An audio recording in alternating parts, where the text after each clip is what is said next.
Have you ever looked at a monster stat block in Pathfinder 2nd Edition and said to yourself, it's certainly unique, but how does this creature approach a fight? Hey everyone, Utkarsh from Spirit Bell Games here, and today I want to dive into this question, which is how do I take a stat block and make it easy to run in an actual combat at the table? In Dungeons & Dragons 4th Edition, the designers gave the monsters roles, which are helpful labels so that the GM could easily run a single creature in a fight, knowing what role to expect, knowing what tactics to use. A monster could be a lurker, which generally meant attack from hiding for one big attack. Or it could be a skirmisher, which meant hit and run. Pathfinder 2nd Edition does not have these roles in the monster core, not assigned to the creatures and their stat blocks.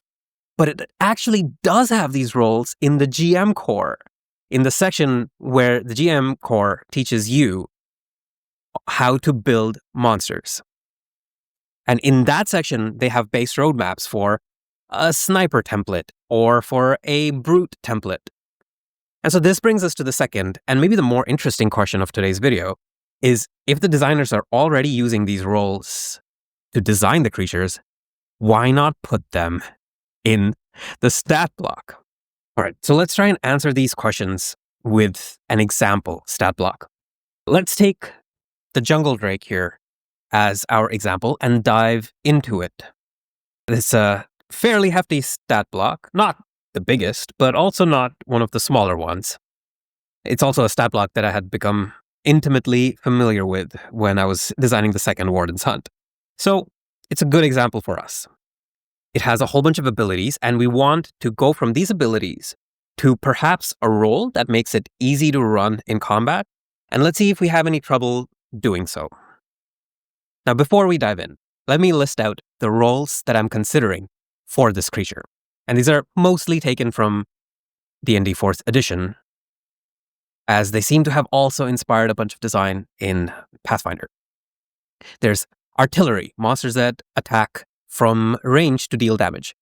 The brute, which charges into melee without much tactical consideration, just for damage.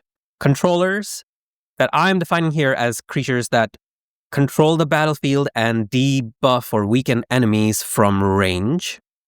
Is the leader, which heals and supports and empowers their allies. The lurker, that likes to attack from hiding for one big damage. Mobbers, that like to focus their fire on the same target that others of their kind are focusing on. Skirmishers, that deploy a hit and run tactic. And finally, soldier, which is a frontline controller that can still deal a decent amount of damage and take a few hits. Soldiers, in particular, like to have reactive strike or high athletic score so they can do athletic maneuvers. Oh, I should say modifiers now, shouldn't I? High athletic modifier. Excuse my pre-remastered lingo. That's a nice list of possible roles. Now let's look at the Jungle Drake abilities. What are the abilities that the Jungle Drake has that are relevant in combat? It has dark vision. It has twisting tail, which is a sort of a reactive strike, but it can stop an enemy from moving as long as it hits. It doesn't even need to crit. The creature has a fly speed, all right, fly speed 50. That seems useful. Fangs attack with the predatory grab. Stinger attack with a drake venom. Its venom weakens and feebles the target. Predatory grab lets it stride or fly, if the grabbed creature can also fly, with the creature grabbed. That seems strong in a game which is sparse on forced movement. On top of that, it has speed surge, which says 3 times per day, the Jungle Drake can fly twice with one action or stride twice with one action. Some connections I can already see between this and the predatory grab, but let's hold off on assigning it a role just yet. Its last ability is Spit Venom, where it can lob a long-ranged area of effect attack that inflicts the targets with its Drake Venom, which does tiny amount of damage and enfeebles. So that is a broad smattering of abilities, and all of it together does not seem to correspond to any of the one role that we had mentioned at the start. In fact, what I start to notice already is clusters of ability that seem to imply different roles. For example, the fly speed and the ability to speed surge makes it seem like a great skirmisher. It can fly in, attack, fly out. But then its high stealth score and predatory grab make it seem like a great lurker. It can wait for ambush, jump onto the least armored target, grab it, and then speed surge away, separating it from its allies. And then again, the twisting tail, the ability to keep a creature from running. Yes, it could be used on the isolated prey, but if I had a couple of jungle drakes supporting a young horned dragon in a fight, I could use them to lock down the front line. I could use the jungle drakes as soldiers. And so now we're starting to see a little bit of what's going on here with the stat block that prevents it from being easily categorized into a single role. It seems like the jungle drake can fill different roles under different situations. Primarily, I think we have to ask 3 questions. 1, what is the drake's objective? 2, what is the drake's environment? Where is the fight happening? And 3, which, if any, of the drake's allies are present in this combat? And so with these 3 questions in mind, I can now start assigning it roles depending on the combat that I want to use the drake in. If the drake is going up against enemies of lower level and it's going to be hunting them, it's going to be attacking from the forest brush, then I'm using it as a lurker. I'm having it hide, wait, and jump on to the least armored creature that it can find, and then speed surge away, and then start just draconic frenzying the target in subsequent rounds. So the target has a difficult time getting away, and the allies take their time to catch up. This could be especially powerful if the ground was difficult terrain due to plants. Could be a particularly mean combat, but hey, that's what pushes the PCs to bring out all their tactics. That's what pushes them to use consumables. So now we have actually answered our first question. Given a particular stat block, one that has a fair bit of complexity and moving pieces, how do we get from there to an approach to use in combat?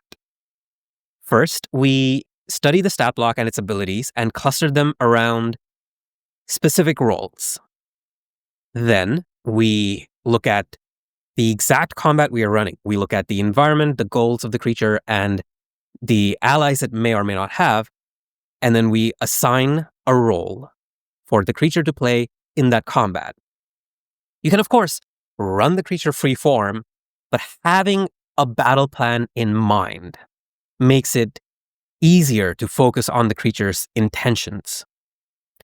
And it makes it easier for the creature to coordinate word in a fight with other allies.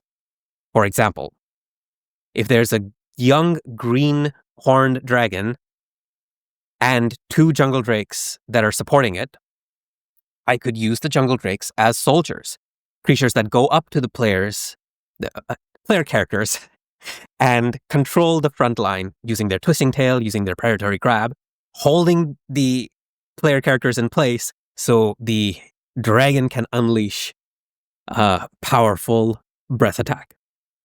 And so that leads us to the second question. Why aren't these roles in the book?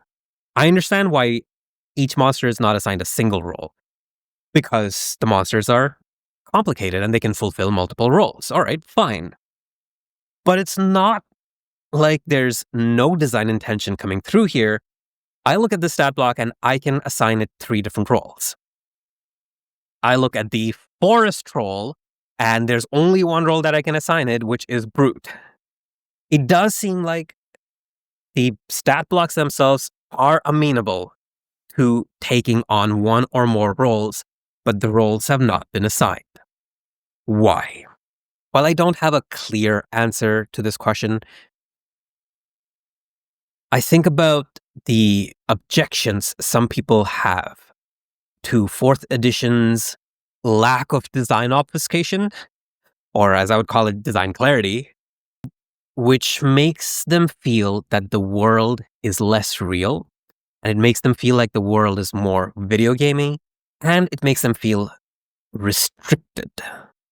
It makes them feel that the designers are constricting the possibilities for their class or for the GMs for their monsters.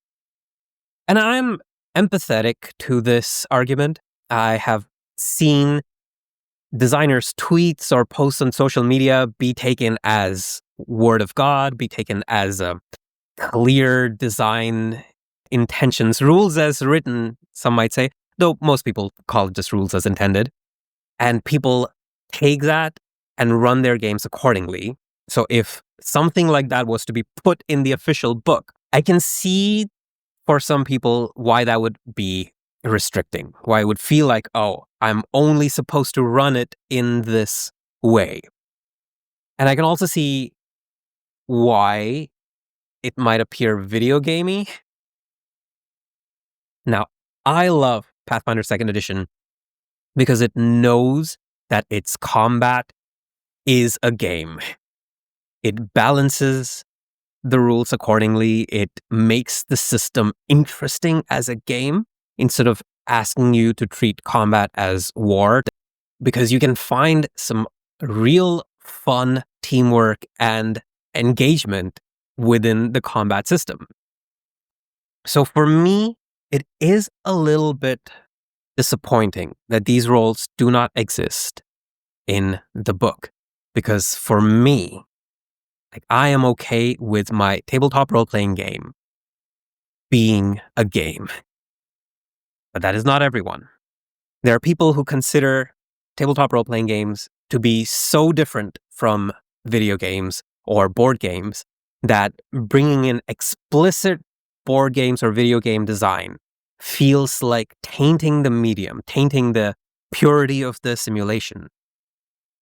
And for these people, also, I can see why not having strict roles helps improve their immersion. I still wish they had the roles, though. It would just make my job easier as a GM. But what do you think? I'm curious about which side of the coin you land on. Would you prefer having explicit monster roles, or do you prefer keeping it freeform and improvising each creature's tactics based on the specific combat it is in? Let me know in the comments. I'd love to hear your approach. And if you're interested in extended monster stat blocks with pre-assigned role labels and ready-to-use monster pods collections, check out the Warden's Hunt PDFs that I've been building. Links below. For now, this is me signing off, wishing you all engaging games.